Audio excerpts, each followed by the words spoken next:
T'appelle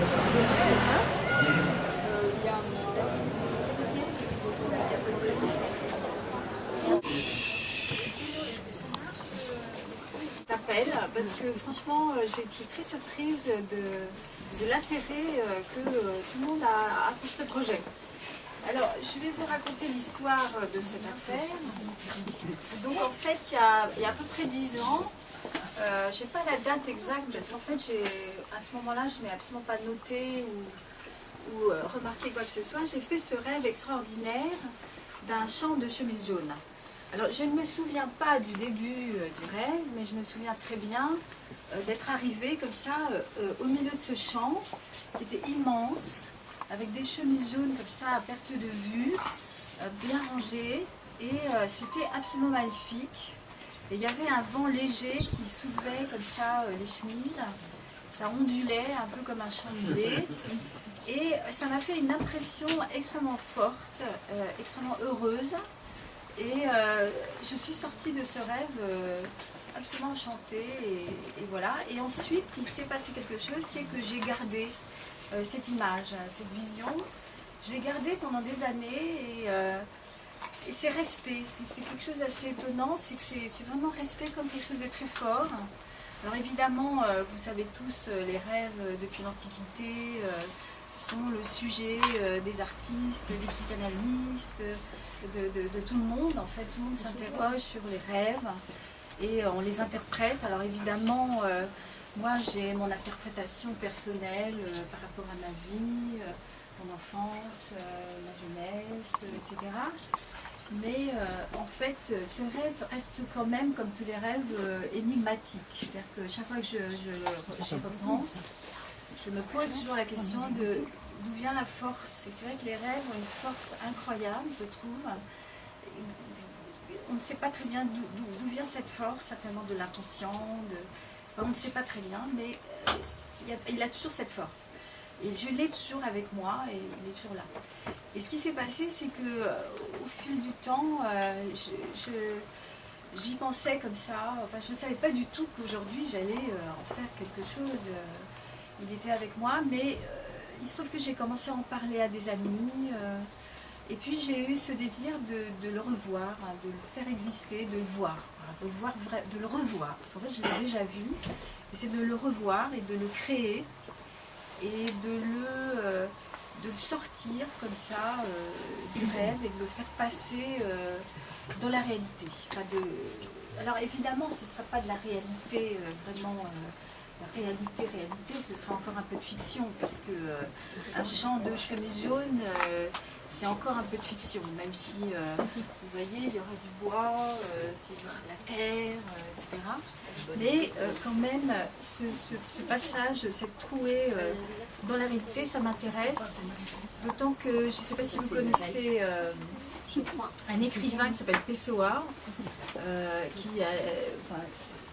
qui a dit quelque chose qui m'avait beaucoup frappé, qui a écrit quelque chose qui m'a beaucoup frappé, qui était que dans la vie, on a deux vies, on a une vie réelle et une vie rêvée, et que la plus importante des deux vies, c'est la vie rêvée.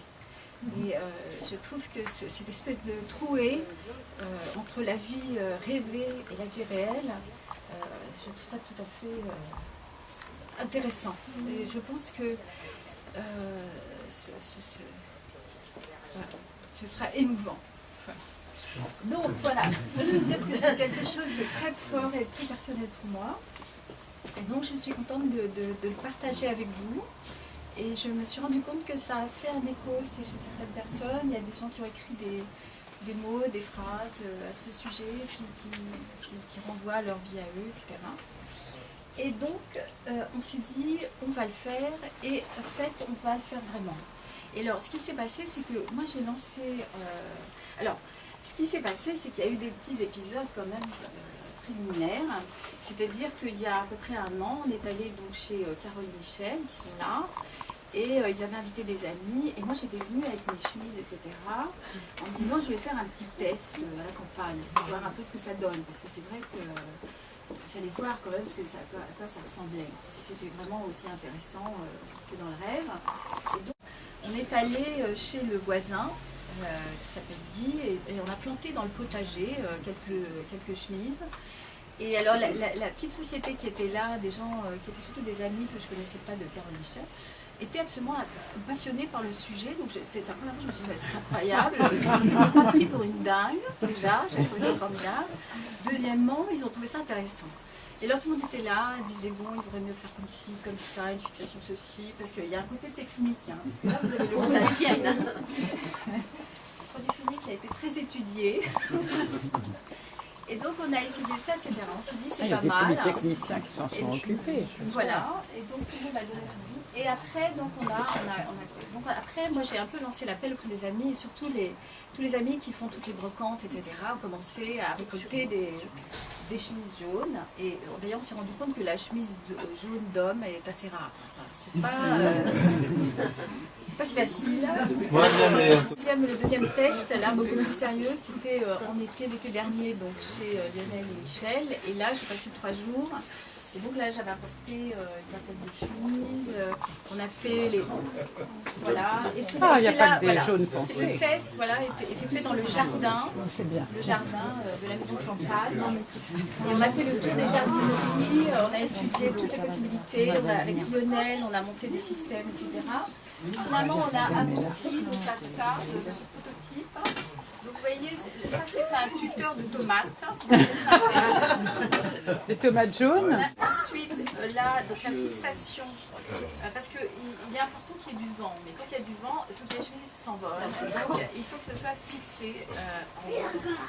Il y a eu plusieurs essais, le dernier fois, c'est enthousiaste. Et maintenant, je suis en relation donc, avec Olivier, l'agriculteur, qui veut qu'on le fasse tout de suite. Il est emballé, etc.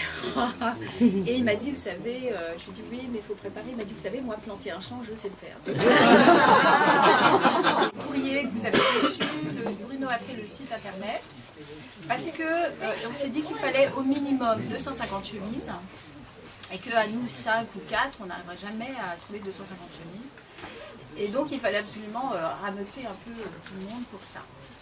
Parce que 250 chemises, ça me paraissait être le minimum pour avoir une idée quand même de champ. Parce que, voilà, parce que dans le rêve, je pense qu'il y a beaucoup plus que 250 chemises dans le rêve. Ah voilà, c'est ça. Mais bon, là on va quand même... voilà. Il faut filmer, photographier. Tout artiste est bienvenu sur cette aventure. Et puis les musiciens, les journalistes, voilà, tout est à organiser. Donc voilà, alors, il y a aussi besoin de matériel de cintre. Pour le matériel, il y a besoin de cintre. Et donc ces chemises jaunes que vous savez, sinon pour le reste, il n'y a pas besoin. Si certains d'entre vous veulent venir en Andalousie, me prévenir parce qu'on peut trouver des logements. Et c'est quand ce serait donc, logiquement nous on descend début août, mais le temps de préparation, je pense qu'on sera prêt vers le 12 août. 12-15 août, si vous avez une possibilité de venir en Andalousie, n'hésitez pas et on vous trouvera un logement. On vous débrouillera, vous trouverez de quoi loger. Alors ce qu'il y a, c'est que c'est vrai, c'est une fête importante le 15 août, on est dans ce petit coin où on va. Une semaine avant, les villages font la fête, c'est pas 15 jours avant. Donc en fait, et toutes les familles qui habitent en dehors des villages et qui reviennent au village, ne font que la population quadruple facilement.